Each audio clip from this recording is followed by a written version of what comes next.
I was shocked. I've never read anything like this about me before. You can't go wrong with this. You just start, not talking about your needs on legal matters. You don't start talking about what kind of, legal advice you need. You start to talk about Batman. What was the question? Sorry? I don't know what the question was.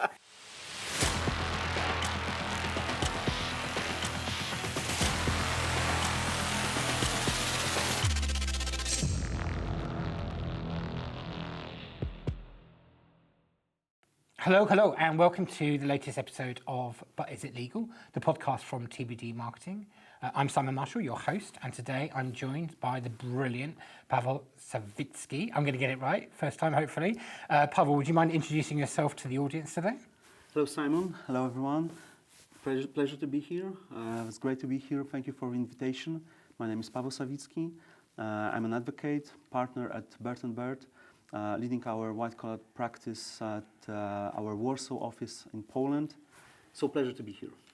I'm dealing with white-collar crimes, with compliance matters, internal investigations, so I assist clients, especially corporate clients, in doing internal investigations whenever there is a risk of any fraud, any fraudulent activity, any infringement by managers, etc. And I also do white-collar defense, so anything that may involve criminal risk, criminal liability. Amazing. Well, people can obviously take a look on your profile if they'd like to know a bit more about your practice. So thanks for that introduction as well. For those of you who don't know about white-collar crime, it's a very interesting area of the law, and I'd encourage you to go and have a look at that. Pawel, we first came across each other on LinkedIn. So could you tell me, what was it that made you decide to get going on LinkedIn and use it? Yes, that's true. We've actually met on LinkedIn, and I believe that that's the best feature of LinkedIn, that you can get to meet so many different interesting people, not only from your neighborhood, not only from the city you live in, but across Europe, across the world, in fact. And that's the most amazing thing I believe about LinkedIn. I started using LinkedIn around 2010 or 2011, but I was more like a passive user. Right.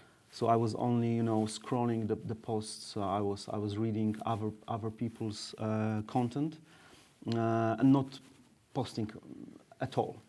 At this very first encounter with LinkedIn. And then I started posting around 2015 or 17, but occasionally, from time to time, let's say once a month or once every 2 months. And it was usually an update on my job or information that I was attending a conference, something like this. So not very, very engaging content, to be honest. And then after reading other people's posts and after seeing how LinkedIn is changing, and that in fact this can be a tool to present yourself, to present your experience, to talk to other professionals and to talk to potential clients. Then I decided to switch and to post more professional content. So I was posting about different things connected to criminal law, especially business crimes. And then I took another turn and another switch, and I decided to introduce myself to the world and post more on myself, what I like, what I do beside my daytime job.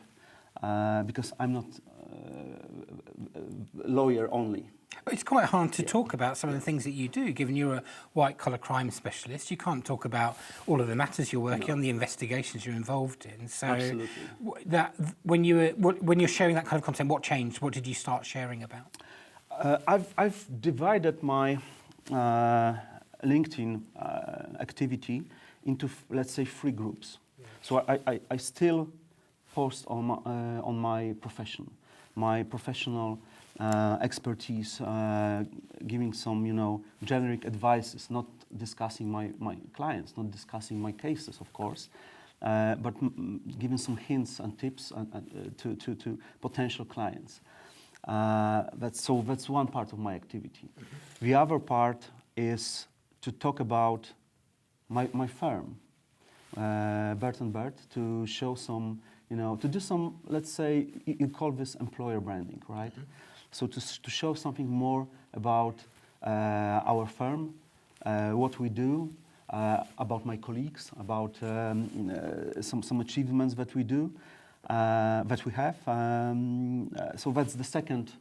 I know that there are social media managers in this building who'd be very happy to hear that you're sharing information. I hope so. About Yes. the firm as well, Anna Barton in particular. So. And the third part of my activity is about myself, about my hobbies, about what I am interested in, what I like.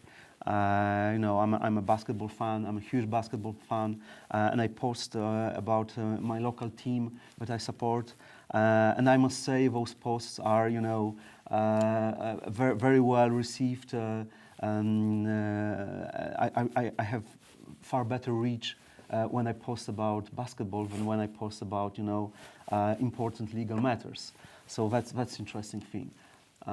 What's your objective behind that slightly more personal approach? Because you clearly took a decision to go down that route. What was the rationale, and has it worked out well for you? So, I just wanted to, just like I said, I wanted to introduce myself to anybody, to everybody who is present on LinkedIn, and to show my personal side.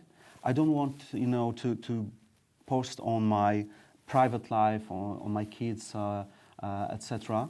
But I do want to share some experience outside of my job. What I enjoy doing, to show some feelings, to show some emotions about it, and it goes well because other people can relate to this, and they get to know me before even they consider to have me as an advisor, for example. So I had, many situations like this that I meet a person on professional level. We meet for the first time to discuss a potential matter, and whenever I'm going to support them or not, I'm going to start work for them. And we start with them asking about basketball, because they read about me, they read my posts on basketball, and they are fans as well. So this is common ground, and we can start with this, and it helps a lot. It breaks the ice. It allows you to show this personal feeling, this personal touch, not only professional, and super important, especially in my type of work that I'm doing. If you can ask you a question, I know it's not one that we've discussed previously, but if you went into a room then with other white-collar crime specialists, and maybe there were some people from corporates there who might instruct you, is it easier for you as a result of your kind of LinkedIn presence, do you think, than some people who don't have that presence? Because you've talked about basketball, because you've talked about your firm, because you've spoken about your practice on the web? Yeah, absolutely. I will give you another example. I'm also very much into comics. I do collect comic books, and on some occasions I also post about this. And I had a pitch meeting with general counsel of one of the companies, one of companies in Poland. And when he entered the room, he had a belt with Batman on it. There you go. You can't go wrong with this. You just start, not talking about your needs on legal matters. You don't start talking about what kind of, legal advice you need. You start to talk about Batman. And there you go. And then when you talk about this topic for, 10, 15 minutes, everything goes smoothly afterwards. Is there? I think you told me a story a while ago about you having bought a basketball jersey in an auction? It was a football jersey, yes. Oh, football jersey. Can you tell us that story? What was the story there? Yeah, absolutely. You know, it was Jakub Błaszczykowski jersey. A very hard name to pronounce. I'm not going to attempt it. Yeah. I wish I could. He was one of the best Polish midfielders. He used to play for Borussia Dortmund. And there was this charity auction, and one of the companies that supported the auction presented this jersey signed by Błaszczykowski, you know, to be auctioned, and the money raised would go to this charity. And I started to interact. I started to bid, and I actually won this auction. And then I meet one of the managers from this company who offered the jersey. We've met. He gave me the jersey. We made some pictures. Posted this on LinkedIn. You know, I was very hyped, and everyone was so happy because this charity auction was a success. We were able to raise enough money to help this person. It doesn't matter what kind of, you know, charity we are talking about. So we've met. I've posted this.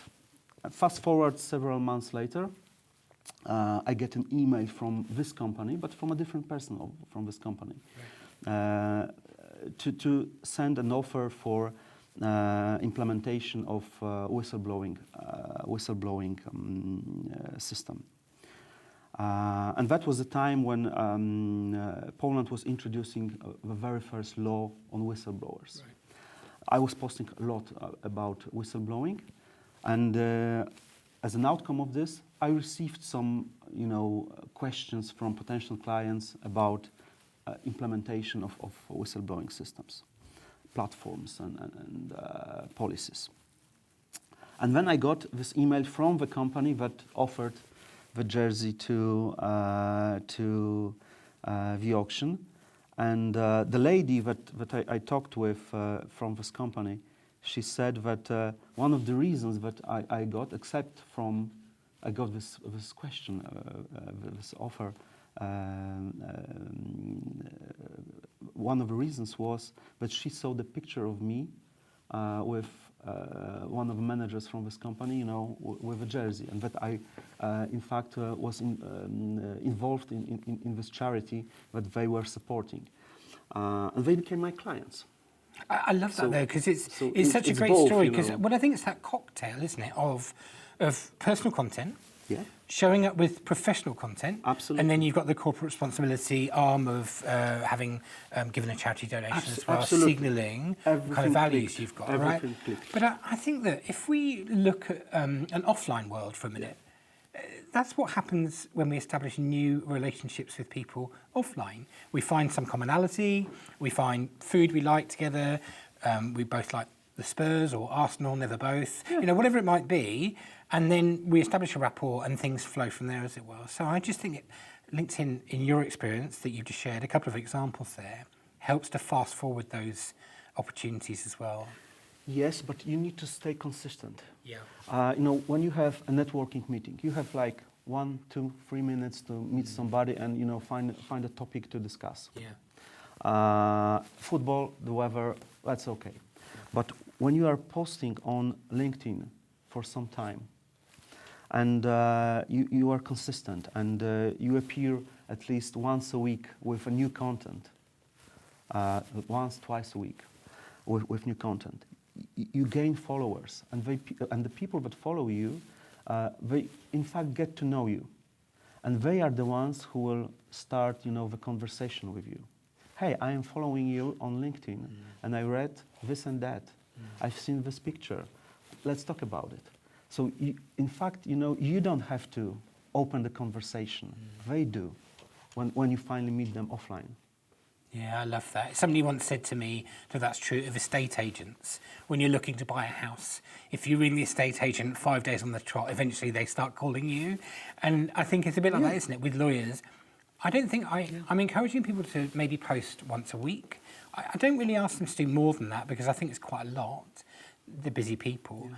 But I think consistency on your subject matters, yours are white-collar crime, the firm, basketball, right? Personal interest, whatever it might be. personal interest, Three pillars of content. Do you ever stray outside of those three? I mean, it's predominantly those three, isn't it, with your content? You know, I do not plan my posts in advance. Right. It usually comes to my mind. You know, So very organic. yeah, but it's rather organic. I had this moment in time when I posted content that was predetermined or pre-prepared, especially when we were advertising those whistleblower platforms and discussing the new law being introduced. So I've created a lot of content up front. But I usually want to divide and post at least twice a week. Mm-hmm. One of them should be either firm related or professional post, and the other rather personal. I usually post personal topics on weekdays, weekends, and professional posts on weekdays. Yeah. What was the question? Sorry. I don't know what the question was. It was a good question. I know that. It was. Yeah, you made me, start talking a lot. I tell you what. Let's a different question. Yeah. A better question is what somebody comes to you. We're meeting today. There are 100 people coming to listen to you talk today. Yeah.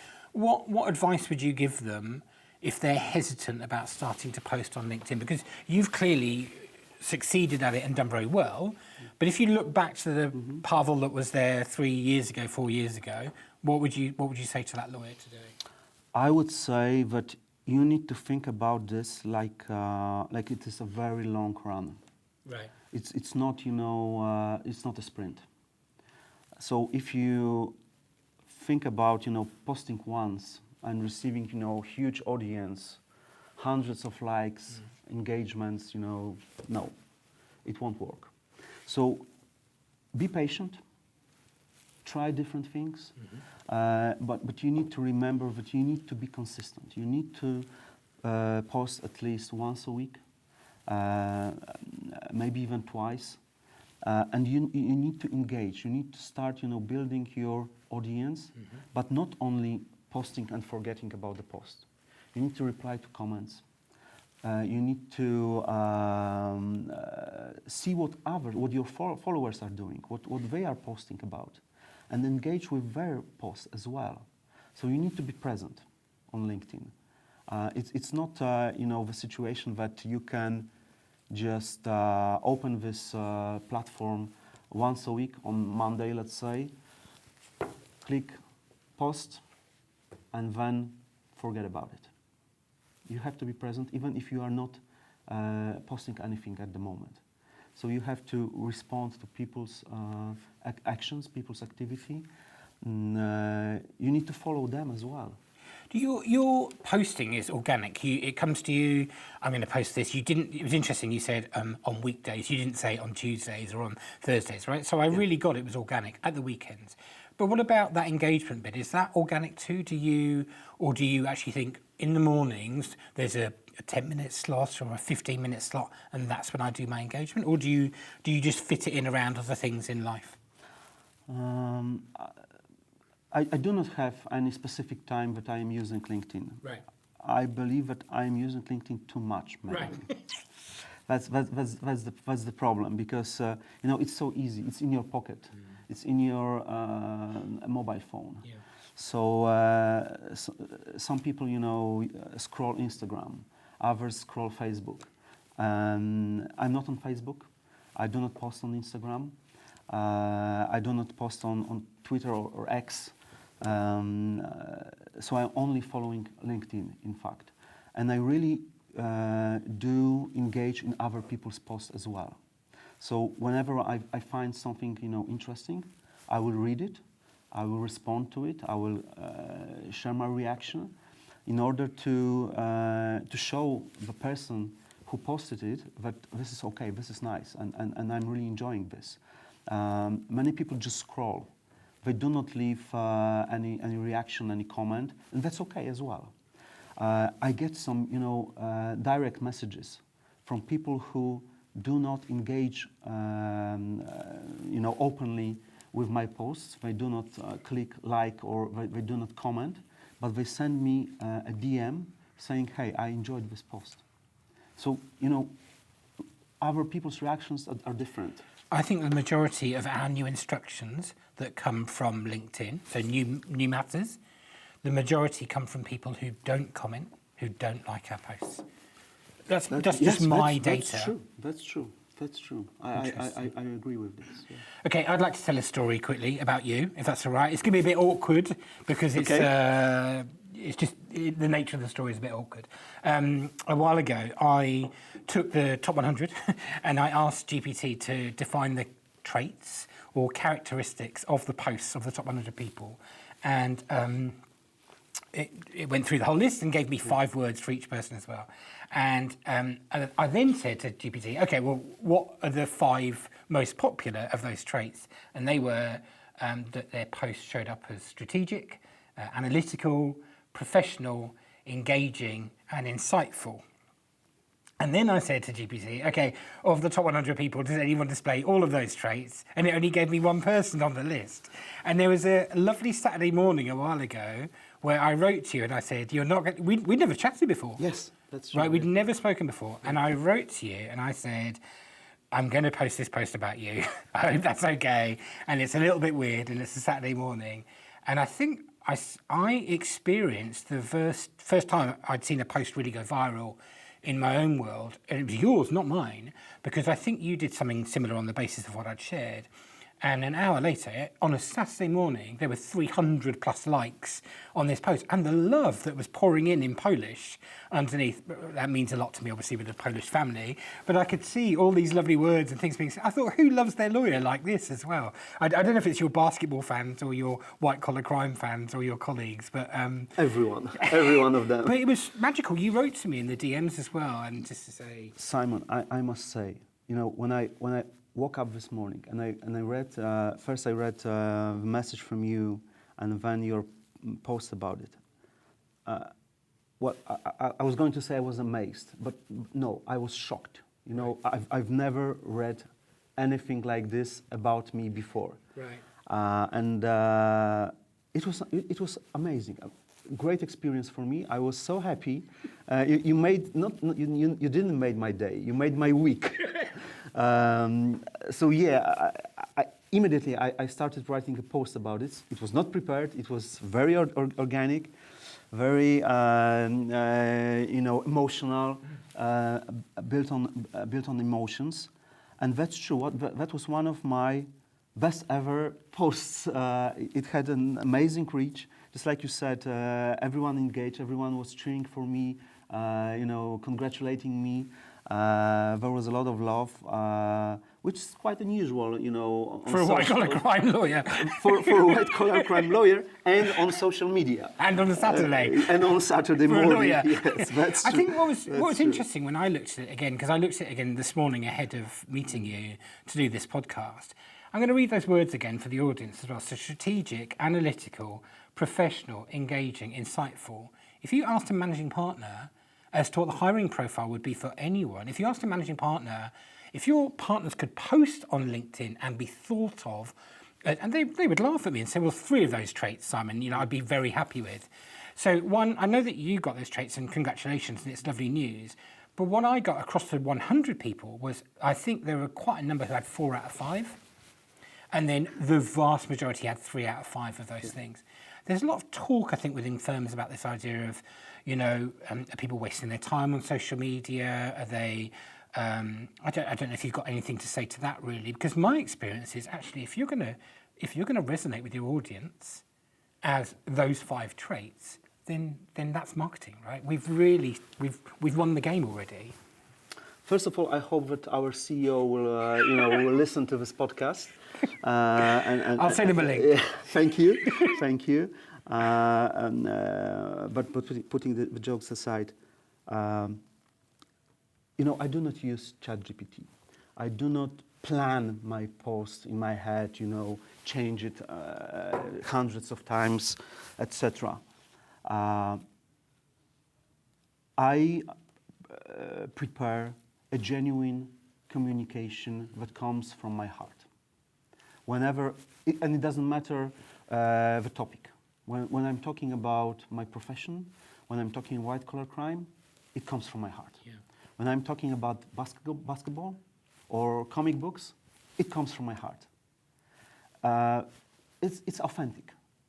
And maybe, when you combine those 5, traits, the combination out of those brings you to the feeling or to the summary that you have to be authentic. And when you start from this, everything goes, quite natural. I think that's right. We're going to live in a post-AI world very soon, where AI is just threaded through everything that we do. And my feeling, I know I've worked in the legal sector, similar time to you, is that's all we've got left, right? We've got our humanity, our track record, our ability to connect with people and relate to them. And I think that the behaviours that we've seen on LinkedIn for those people like you who've been very successful are going to become more important, not less important, in a world in which AI can generate any manner of content immediately, but what it can't do is connect humans one to another as easily as we can do it. So, yeah, absolutely. And I just want to, if I may, I would like to come back to the question about the advice to others. Yeah. And there is one piece of advice I would give everyone: just be kind. Be kind to yourself. Be kind to everybody else. Do not engage in any wars on social media. Leave those haters behind. Just go with the flow and be kind to yourself and be kind to everybody else. I think that's right. It resonates with everyone. Your readers will see it as well. Pawel, thank you so much for this time this morning. It's been incredible to spend half an hour with you. I know you're an incredibly busy man, and when you come to London for a couple of days, I know that your diary has been packed with meetings as well. So I really do appreciate you taking the time. For those people who have watched this episode, clearly we've got a hero here. Please can you give him a follow on LinkedIn? I think you're going to really appreciate all of his content. It might be that you have to press the translate button because Pawel is our only top 100 person that doesn't publish in English. And clearly I need to up my Polish game to make my grandparents proud. That said, if you've enjoyed it, please share it with a friend. Please send it to Pawel's CEO. I'm sure that would go down well. And then, subscribe. Please don't spam his mailbox. I'm joking. No. Pawel, thank you so much for joining me today. I really appreciate it. Thank you very much. Cheers. Thank you.